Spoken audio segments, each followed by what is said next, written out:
ब्रह्मांड हमें एक बार फिर बुला रहा है। आधी सदी से भी ज्यादा समय से इंसान चांद को देख रहा है, उस समय को याद कर रहा है जब हम उसकी धूल भरी सतह पर चले थे। वह लंबा पौज अब खत्म होने वाला है। नासा का आर्टेमिस प्रोग्राम हमारी प्रजाति की हमारे पड़ोसी ग्रह पर शानदार वापसी है।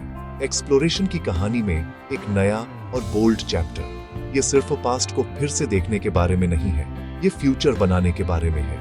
आर्टेमिस का नाम अपोलो की जुड़वां बहन के नाम पर रखा गया है और ठीक इसी तरह इस मिशन का मकसद है पहली महिला और पहले अश्वेत व्यक्ति को चांद पर उतारना। यह एक नए युग को दर्शाता है जो पहले से ज्यादा समावेशी और महत्वाकांक्षी है और पृथ्वी से परे एक स्थायी मानव उपस्थिति के लिए स्टेज तैयार कर रहा है। चांद की मिट्टी पर हमारे आखिरी कदम दिसंबर 1972 में अपोलो 17 के क्रू ने रखे थे। तब से एस्ट्रोनॉट्स के जूते लोग अर्थ ऑन ऑर्बिट तक ही सीमित रहे हैं। अब वापस क्यों जाना है? रीजन्स उतने ही बड़े हैं जितना खुद स्पेस। हम सिर्फ झंडे और पैरों के निशान के लिए नहीं जा रहे, बल्कि साइंस, रिसोर्स और दूसरी दुनिया में रहने और काम करने के अनमोल एक्सपीरियंस के लिए जा रहे हैं। चांद में हमारे सौरमंडल के इतिहास के राज उसके क्रेटर्स और चट्टानों में बंद हैं। इसमें पानी की बर्फ जैसे रिसोर्स भी हो सकते हैं जिसे रॉकेट फ्यूल में बदला जा सकता है, जिससे चांद मंगल और उससे आगे की बड़ी यात्राओं के लिए एक स्टॉपिंग पॉइंट बन जाएगा। आर्टेमिस 2 मिशन इस नई गाथा का क्रिटिकल पहला कदम है। एक जनरेशन में पहली बार इंसान हमारे होम प्लैनेट के तुरंत पास से आगे जाएगा। ये एक टेस्ट फ्लाइट है, एक शेकडाउन क्रूज, ये साबित करने के लिए कि हमारी टेक्नोलॉजी आगे की बड़ी चुनौती के लिए तैयार है। ये मिशन चांद पर लैंड नहीं करेगा, लेकिन ये एक क्रू को किसी भी इंसान से ज्यादा दूर स्पेस में ले जाएगा। चांद के दूर वाले हिस्से के चारों ओर घूमेगा, हमारी कैपेबिलिटी और हमारे इरादे के प्रदर्शन में। यह यात्रा कल के अपोलो मिशन और कल की लूनर सेटलमेंट्स के बीच एक पुल है, मानव खोज की श्रृंखला में एक महत्वपूर्ण कड़ी। एक्सप्लोरेशन की भावना हमारे डीएनए के हर कण में बुनी हुई है। हम घूमते रहने वाली प्रजाति हैं जो यह देखने की अदम्य जिज्ञासा से प्रेरित है कि अगली पहाड़ी के पार, अगले सागर के पार या अगले ग्रह के पार क्या है। आर्टेमिस प्रोग्राम इस मूलभूत मानवीय आवेग को एक केंद्रित सामूहिक प्रयास में बदलता है। यह इस बात का प्रमाण है कि जब हम अपनी बुद्धि, अपनी महत्वाकांक्षा और अपने सपनों को एक करते हैं तो हम क्या हासिल कर सकते हैं। एक साफ रात में चांद को देखते हुए हम जल्द ही जान जाएंगे कि हम सिर्फ एक दूर की बेजान चट्टान को नहीं देख रहे हैं, बल्कि एक ऐसी जगह को देख रहे हैं जहां हमारे अपने मानव परिवार के सदस्य एक बार फिर से यह संभव है कि सीमाओं को आगे बढ़ा रहे हैं।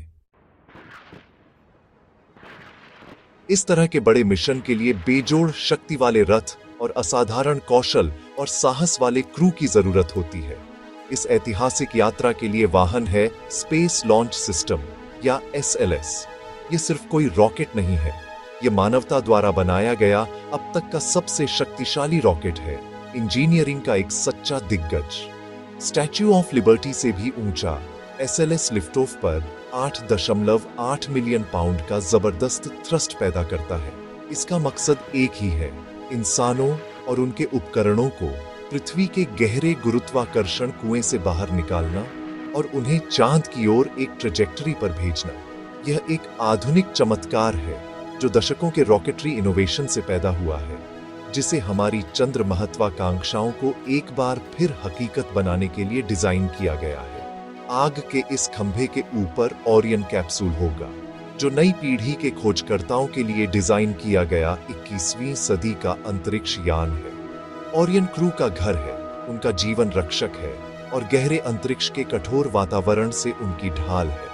यह 2.5 लाख मील की यात्रा को नेविगेट करने, अपने निवासियों को रेडिएशन से बचाने और उन्हें पृथ्वी के वायुमंडल के माध्यम से एक भीषण रीएंट्री के साथ सुरक्षित घर वापस लाने के लिए अत्याधुनिक सिस्टम से लैस है। ये कैप्सूल वर्षों के डिजाइन, टेस्टिंग और रिफाइनमेंट का नतीजा है, जो क्रू स्पेस फ्लाइट टेक्नोलॉजी के शिखर का प्रतिनिधित्व करता है। ये वह जहाज है जो मानव आशाओं और सपनों को चंद्र सीमा पर वापस ले जाएगा। इस अविश्वसनीय मशीन को सौंपा गया 4 आत्माएं एक क्रू बनाती हैं, जो आधुनिक अंतरिक्ष अन्वेषण के वैश्विक और समावेशी स्वरूप को दर्शाती है। मिशन की कमान नासा के अंतरिक्ष यात्री रीड वाइसमैन के पास है, एक अनुभवी नौसेना एविएटर और पूर्व अंतरिक्ष स्टेशन निवासी। पायलट के रूप में नियंत्रण में विक्टर ग्लोवर है, एक और सम्मानित एविएटर जिन्होंने पहले ही अंतरिक्ष में अपनी क्षमता साबित कर दी है।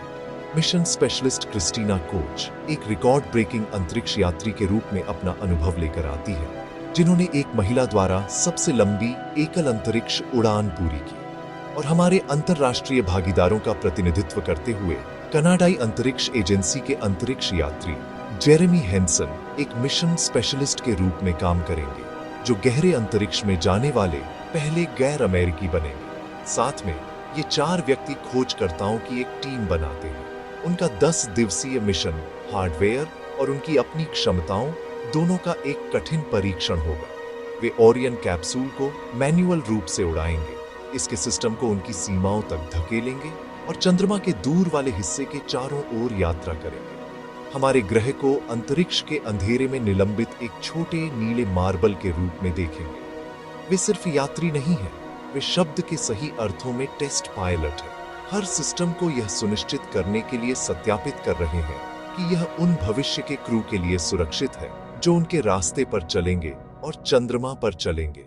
उनका साहस और विशेषज्ञता वह मानवीय तत्व है जो इस तकनीकी चमत्कार को संभव बनाता है। सितारों तक का रास्ता कभी भी आसान नहीं होता। अंतरिक्ष अन्वेषण में हर महान प्रयास चुनौतियों, असफलताओं और जटिल समस्याओं को हल करने की निरंतर आवश्यकता से भरा होता है। आर्टेमिस 2 मिशन कोई अपवाद नहीं है। SLS रॉकेट को लॉन्च के लिए मंजूरी मिलने से पहले भी इसे गंभीर ग्राउंड टेस्ट्स की एक सीरीज से गुजरना पड़ा।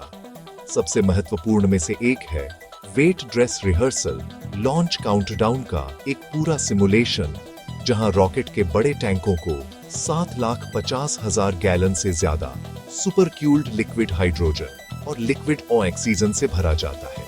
यह अस्थिर तत्वों के साथ एक नाजुक और खतरनाक डांस है। इस महीने की शुरुआत में एक टेक्निकल ग्रेमलिन सामने आया। शुरुआती ईंधन भरने के प्रयास के दौरान सेंसरों ने हाइड्रोजन गैस के एक महत्वपूर्ण रिसाव का पता लगाया, जो अपने छोटे आणविक आकार के कारण सबसे मुश्किल पदार्थों में से एक है। ज्वलनशील गैस की सांद्रता एक खतरनाक स्तर तक पहुंच गई, जिससे इंजीनियरों को परीक्षण रोकने के लिए मजबूर होना पड़ा। यह कोई विफलता नहीं थी, बल्कि सीखने का एक महत्वपूर्ण अवसर था। लॉन्च पैड समस्याओं को खोजने और ठीक करने के लिए सबसे अच्छी जगह है, न कि हजारों मील ऊपर आसमान में। कैनेडी स्पेस सेंटर की टीमों ने व्यवस्थित रूप से रिसाव के स्रोत का पता लगाया, जो एक ईंधन अम्बिलिकल लाइन में खराब सील थे, जो ग्राउंड सिस्टम और रॉकेट के बीच एक महत्वपूर्ण कनेक्शन था। पेनस्टेकिंग प्रिसीजन के साथ इंजीनियरों ने समस्याग्रस्त सील को बदल दिया और दूसरे प्रयास के लिए तैयार किया। 19 फरवरी 2026 को दुनिया ने देखा कि टीमों ने फिर से कोशिश की। इस बार नई सील ने बेदाग प्रदर्शन किया। SLS कोर स्टेज और इसके ऊपरी स्टेज के बड़े टैंकों को सफलतापूर्वक उनके क्रायोजेनिक प्रोपेलेंट से भर दिया गया। काउंटडाउन सुचारू रूप से आगे बढ़ा। लॉन्च के दिन की तरह ही अंतिम सेकंड तक टिक टिक करता रहा। ये सफल रिहर्सल ग्राउंड क्रू के लिए एक स्मारकीय जीत थी, उनकी विशेषज्ञता और दृढ़ता का प्रमाण। उन्होंने एक मुश्किल तकनीकी चुनौती का सामना किया था और उस पर विजय प्राप्त की थी, जिससे लॉन्च के रास्ते में एक बड़ी बाधा साफ हो गई थी। यह प्रक्रिया स्पेस फ्लाइट के बारे में एक मौलिक सच्चाई को उजागर करती है। यह सावधानी पूर्वक समस्या समाधान का एक अभ्यास है। हर घटक, हर सील और कोड की हर लाइन को पूरी तरह से काम करना चाहिए। हाल ही में हाइड्रोजन रिसाव और इसका सफल समाधान नासा में मजबूत सुरक्षा संस्कृति को दर्शाता है। सिस्टम ने वैसा ही काम किया जैसा उसे करना चाहिए। एक समस्या का पता चला, ऑपरेशन को सुरक्षित रूप से रोका गया, समस्या को समझा गया और एक समाधान लागू किया गया और सत्यापित किया गया। ये अदम्य लेकिन आवश्यक कदम है जो यह सुनिश्चित करते हैं कि इस नियंत्रित विस्फोट के ऊपर बैठने वाले 4 अंतरिक्ष यात्रियों को उस मशीन पर भरोसा हो सके जो उन्हें चंद्रमा की ओर ले जा रही है। आर्टेमिस 2 की सफलता सिर्फ एक मिशन के बारे में नहीं है, यह मानव डीप स्पेस एक्सप्लोरेशन के पूरे भविष्य के लिए एक महत्वपूर्ण कड़ी है। यह उड़ान आर्टेमिस 1 के अनक्रू टेस्ट और 2028 में आर्टेमिस 3 के लिए नियोजित ऐतिहासिक चंद्र लैंडिंग के बीच एक आवश्यक पुल है। यह साबित करके कि एसएलएस रॉकेट और ओरियन कैप्सूल एक क्रू को चंद्रमा के चारों ओर उड़ान पर सुरक्षित रूप से ले जा सकते हैं और उन्हें पृथ्वी पर वापस ला सकते हैं। आर्टेमिस 2 हमें अगला बहुत बड़ा कदम उठाने का विश्वास देगा, चंद्रमा की सतह पर इंसानों को उतारना। एक सफल आर्टेमिस 2 के बिना चंद्रमा पर एक स्थायी मानव उपस्थिति स्थापित करने का लक्ष्य एक दूर का सपना बना हुआ है।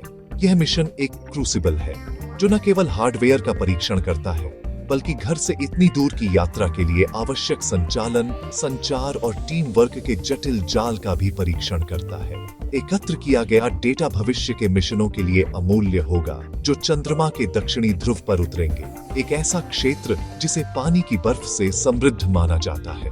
आर्टेमिस 2 की सफलता हमारी नेविगेशन सिस्टम, हमारे जीवन समर्थन और डीप स्पेस यात्रा के लिए हमारी प्रक्रियाओं को मान्य करेगी।